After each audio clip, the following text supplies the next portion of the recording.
So welcome back to the studio. Here is officially at the Sheepwalk Farm, part of Susie's Woolworks.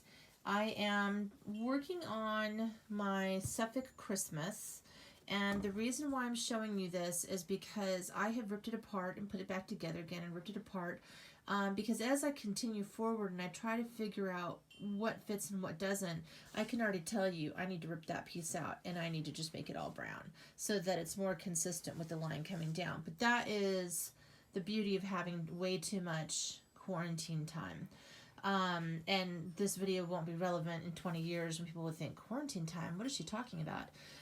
But when you have a lot of time at home to actually get projects worked on and finished, you can see that I can take more time. I outlined some of my sections, and I did this on purpose because when you get into this little teardrop section, I needed to know exactly how much space I was going to really have after I put my little red line in there.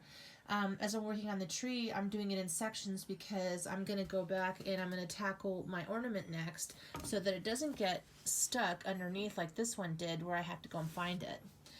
But the most important detail that I need to share today is the cut.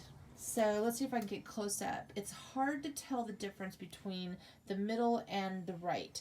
But this one here, sorry, is a number 6 cut. This one is a number 5, and this is a number 4. And the reason I have multiple cuts is because then I can go in and I can fill in the gaps. I can fix these little spots like right here. You see that hole there? I see it because I'm sitting right next to it.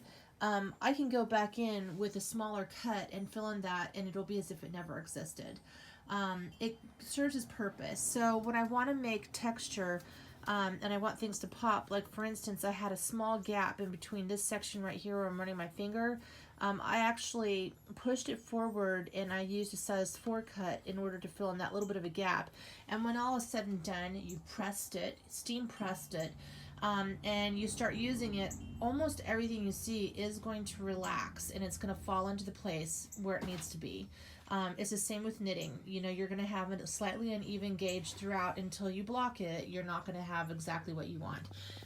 So that's it. I wanted to just explain to you real quick why I use different gauges within one project, and hope you have a good day.